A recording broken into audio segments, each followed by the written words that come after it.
그러니까 이론적으로 보자면 비트코인이 6만 달러를 넘어설 때까지 이더리움은 안 움직이는 게 맞습니다. 예, 시장 상황에 따라서 여러 가지 시나리오를 짤 생각인데 현재까지는 저는 그렇게 생각을 하고 있습니다. 아직 고점 신호는 안 나왔다. 예.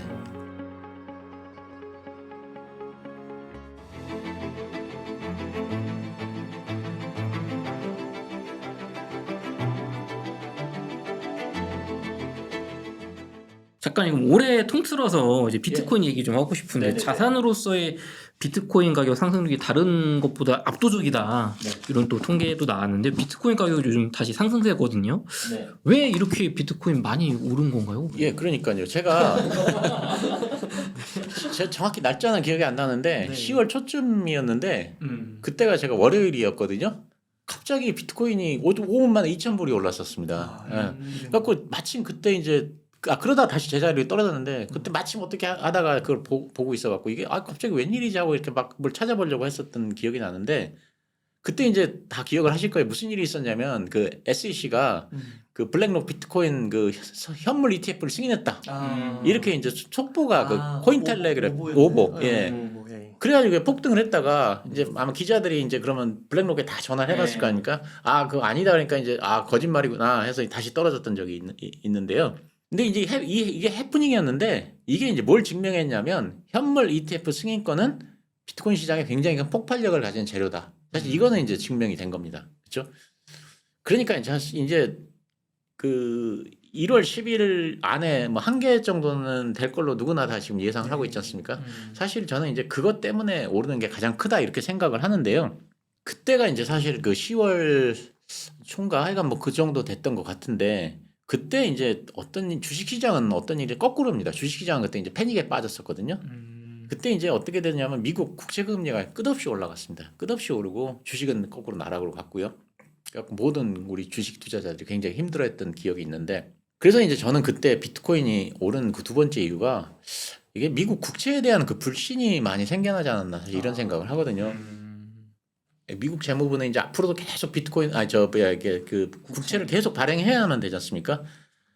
이제 이미 이제 그냥 막을 수 있는 선은 넘어갔기 때문에 우리가 카드 돌려막기 하듯이 이제 계속 그렇게 이제 국채를 발행해서 돌려막기를 해야 되는데 근데 이제 이거를 이제 누구나 다 알고 있었지만 요거를 이제 실제적으로 체감을 하게 된 시기가 된 것 같아요. 그때가. 그러니까 국채를 계속 발행해서 이걸 돌려막기를 해야 된다는 거를 그냥 알고는 있었지만 머릿속으로 이게 진짜구나 하고 그때가 이제 체감을 사람들이 했던 때가 아닌가 이런 생각을 하는데 그래서 너무 미국이 많은 국채를 발행한 거에 대해서 점점 불편해하는 그런 게 좀 있었던 것 같다는 저는 그런 생각을 하거든요.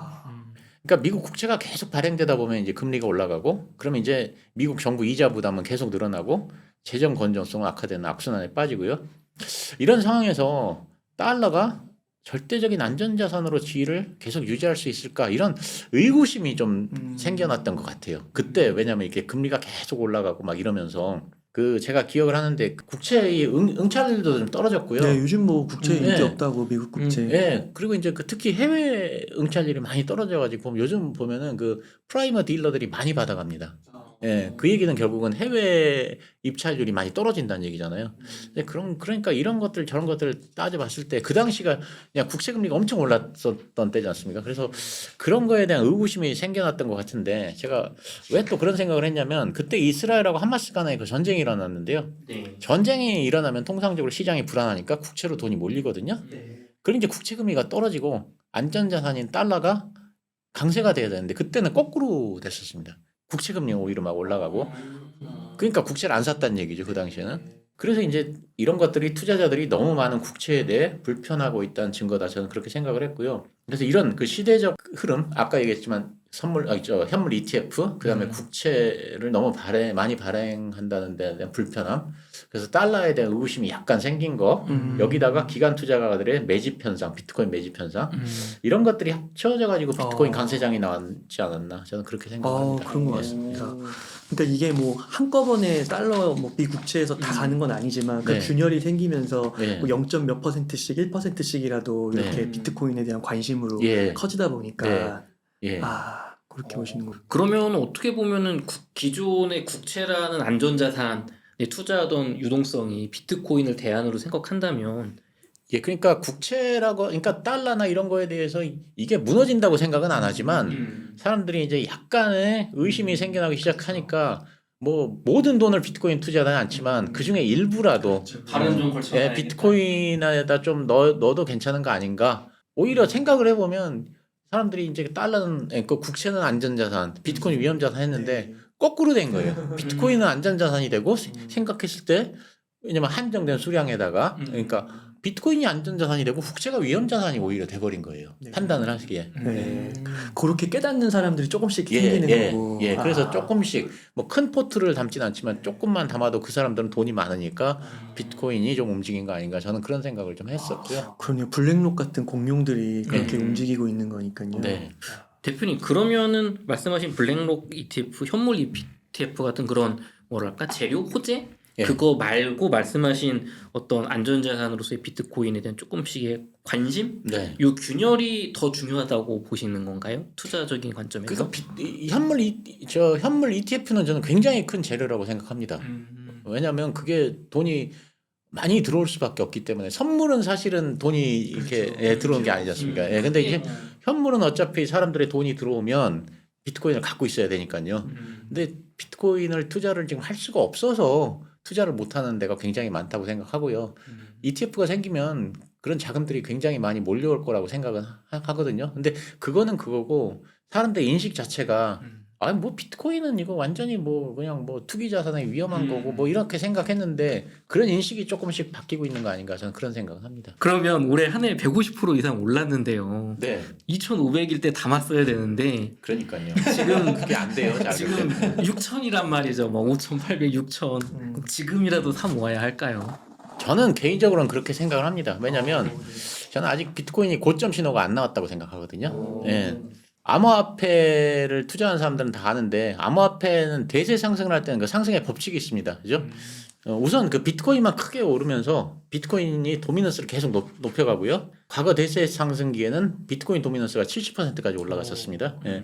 근데 요즘에 이제 코인들이 많아져가지고 70%는 현실적으로 거의 불가능하긴 한데 그렇지만 어쨌든 도미넌스가 계속 올라가고 그러고 나서 이제 비트코인만 계속 올라가면서 도미넌스 높이는데 조금 지나면 이더리움도 합류를 하고 그러다가 이제 비트코인은 횡보하는데 이더리움은 계속 오르고 다른 알트도 이제 합류를 해서 이제 이렇게 올라가는데 그러면서 이제 마지막 단계에 이제 뭐 알트코인들이 막 이제 많이 상승을 10배씩 하고 이러지 않습니까? 저는 이때가 이제 고점 신호라고 생각을 하는데요. 아직 이런 고점 신호가 나오진 않았다 이렇게 생각을 하거든요. 그래서 만약 지금 이 현물 ETF 승인하고 밤감기 때문에 대세 상승을 하는 시기가 맞다면 저는 이런 고점 신호가 나올 거라고 생각하거든요. 그러니까 저는 개인적으로는 그때까지 좀 갖고 갈 생각을 하고 있는데, 근데 이제 이거는 뭐 이렇게 2017년이나 뭐 21년에는 똑같이 이런 현상이 나타났었습니다. 근데 이런 현상이 또 반복되리라 저는 생각은 하지만 만약에라도 또 이거 잘못 그런 게 안 나온다 뭐 그럴 수도 있지 않습니까? 그러니까 이제 시장 상황에 따라서 여러 가지 시나리오를 짤 생각인데 현재까지는 저는 그렇게 생각을 하고 있습니다. 아직 고점 신호는 안 나왔다. 네. 대표님 근데 약간 뭐 요즘 그런 분들 계세요. 이게 말씀하신 것처럼 그렇게 생각했다가도 이상하게 이더리움이 보통 두 번째로 따라 올라갔는데 네. 요즘 이더리움이 좀 지지부진하다 다른 코인에 비해서. 네. 그래서 이 법칙 깨진 거 아니냐? 아직 대세 상승이 안 된 거죠. 아. 네. 그러니까 대세 상승이 본격적으로 지금 이제 상승기에 아직 안 들어간 거죠. 비트코인만 일단 올라야 되거든요. 이더리움은 안 오릅니다. 그죠? 대세 상승 초창기에. 네. 그래도 비트코인이 그러니까 2017년하고 2021년을 보면 비트코인이 항상 정고점을 넘을 때까지 이더리움은 안 움직입니다. 그러니까 이론적으로 보자면 비트코인이 6만 달러를 넘어설 때까지 이더리움은 안 움직이는 게 맞습니다. 예. 그런 사이클로 보면. 아, 예. 그렇군요. 네. 그러니까 비트코인이 더 올라야 되는 거죠. 이더리움이 지금 이더리움보다 비트코인이 더 올라야 되는 거죠. 그렇죠. 정고점 뚫고 전고점 뚫고 6만 달러 뚫었을 때부터 이제 이더리움 같은 애들이 예. 콩프로 올라가고 예, 그다음 예. 또 알트 올라가고 예, 그때가 이제 고점일 것 같다. 그때부터 시작이란 얘기죠. 그때 아 그때가 시작이다. 예, 예. 그때가 시작이. 야 그러면 사모해야 될 것 같은데 작가님 이거 또 제일 많이 궁금하실 질문들 드리겠습니다. 그럼 비트코인은 얼마까지 좀 오를 거라고 생각하시나요? 그러니까 제가 알면은 저도 부자 되겠죠.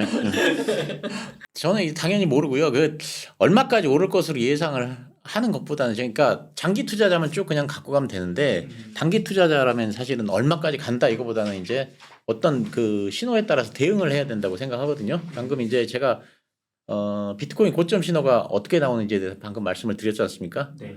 그러니까 1차 상승을 한 후에 횡보를 하고 있는데 비트코인은 네. 알트코인은 크게 상승한다. 이러면 이게 고점 신호라고 저는 생각하거든요. 그럼 그때는 단기 투자자들은 팔아야 된다. 이제 이런 생각을 하고 있습니다. 근데 이제 제가 여담을 하나 말씀드리면 저는 그 지금까지는 비트코인만 계속 고집을 했었는데 이번에는 그 대세 상승이 오면 저도 한번 알트코인 한번 사볼까 사실 이런 생각을 제가 좀 하고 있습니다. 제가 이제 다른 채널에 가서도 한번 이 에피소드를 말씀드렸는데 대세 상승 때는 이제 시류에 맞는 코인을 사면 20배씩, 30배씩 막 오르지 않습니까? 근데 이제 제가 지금 생각하면 좀 어리석었다고 생각을 하는 게 뭐냐면 2017년도에 상승을 할 때 그냥 비트코인만 저는 이제 이게 고집을 했었는데 그때 막 그 우리나라에서 바람이 불면서 막 그냥 돈이 막 암호화폐로 막 이렇게 엄청나게 들어왔지 않습니까? 근데 그때는 상장 코인이 10개도 안 됐어요. 그러니까 비트코인, 이더리움, 뭐 그다음에 그 라이트코인, 뭐 모네로도 있었고, 그다음에 뭐 이렇게 리플 나중에 상장됐고, 뭐 그다음에 퀀텀 있었고, 뭐 하여간 이렇게 해서 몇 개 안 됐거든요. 근데 종목은 몇 개 안 되는데 돈은 많이 쏟아져 들어왔으니까 안 오를 수가 없는 상황이었죠. 근데 이제 저는 비트코인만 고집을 해서 리플이 뭐 몇십 배씩 오를 때 그냥 비트코인 몇 배 오른 것만 먹고 말았고 그래가지고 이제 그거를 좀 반성을 해서 2021년에는 조금 이렇게 뭘 바꿔봐야겠다고 생각을 했는데 이제 그때 그 알트코인이 제일 많이 오르는 건 이제 그 시대의 흐름에 맞는 코인이거든요. 그래서 2021년을 돌아보면 메타버스 P2E 코인이 많이 올랐습니다. 예. 그래서 이제 제가 보고 있었던 게 이제 그때 엑시 인피니티, 디센트럴랜드, 뭐 샌드박스 이런 거였는데 그 엑시 인피니티가 굉장히 많이 올랐어요. 그러니까 엑시 인피니티가 뭐냐면 이게 아실지 모르겠는데 이게 저 보시는 분들은 이게 그 P2E의 대장 코인이었습니다. 예. 그래가지고 보면은 그 위믹스가 우리나라의 P2E지 않습니까? 그래서 이제 그때는 위믹스는 안 오른 상태였고요. 엑시 인피니티가 오르니까 그럼 조만간 위믹스가 오르겠다 이런 생각을 했었거든요. 왜냐하면 같은 그 P2E 코인인데 이거는 오르니까 이제 이것도 조만간 오르겠지. 근데 좀 살까 했더니 그때 이제 저는 업비트하고 빗썸이 있었는데 업비트에는 이게 없었어요 그때. 근데 이제 빗썸에만 있었는데 제가 이 빗썸 통장을 막 온라인으로 만들고 뭐 이렇게 하다 보니까 입금이 30만 원밖에 안 돼요 하루에. 그래가지고 이제 그게 30만 원밖에 안 되는데 그걸 뭐 30만 원씩 매일 넣기도 힘들고 그때는 또 은행 가서 넣고 막 이랬어야 돼요. 하여간 그렇게 돼가지고 그래서 유일하게 사는 방법이 이제 저기 그 비트코인을 팔아서 사는 겁니다. 빗썸에 있는 근데 이제 또 비트코인은 아까운 거예요. 예, 팔기가 아까워. 예. 그래가지고 그냥 맛보기로 한 7, 80만 원만 사보자 샀는데 제가 720원 정도 샀거든요. 이게 그냥 엄청 오르는 거예요. 처음에 720, 30원에 샀는데 조금 지나니까 600 얼마까지 떨어지더라고요. 그래서 그런가 보다 했는데 이게 그냥 그다음부터 오르더니 3만 원까지 올랐어요. 야, 진짜요? 한 거의 2만 9천 원. 그래 50배가 한 두세 달 만에 올랐거든요. 그러니까 이게 오르면 오를수록 기분이 나빠지는 거예요. 이게. 더 날 걸. 차라리 안 사는 게 낫지. 그래가지고 그때도 또 기회를 놓쳤거든요. 그래서 이번에는 진짜 만약에 진짜 대세 상승이 와서 알트가 한번 몇십 배씩 오른다. 그러면 나도 한번 합류해봐야 되겠다. 이번에 그렇게 막 마음을 먹고 있는데 또 이게 잘 될지 모르겠습니다. 또. 예. 대표님 이번에 좀 시대의 흐름에 맞는 그 테마는 뭘까요? 그러니까 이제 그거는 그때 가봐야 아는 것 같아요. 그때 돼봐야. 예, 그렇죠. 그때만 해도 또 코인이 이렇게 개수가 적었는데 요즘은 너무 많아져가지고 맞아. 고르기가 너무 힘들어요 이제는. 너무 힘들고요. 그 다음에 대개 보면 그 한 번 크게 상승한 코인들은 못 오릅니다. 네, 그러니까 옛날 코인들은 못 올라. 왜냐하면 이미 크게 상승을 했기 때문에 이렇게 이렇게 죽어 있는 물량들이 너무 많아요. 그래서 크게 상승한 코인들은 저는 웬만하면 피하려고 하고요. 그래서 이제 사실 에이다 같은 것도 사람들이 좋게 보는 사람도 있는데 저는 이제 그런 것들은 오래된 코인이어서 사실은 그냥 좀 피하고 비교적 새로 나온 거 중에 뭐가 있지 않을까 이런 생각을 하고 있습니다. 좋은 것 같습니다.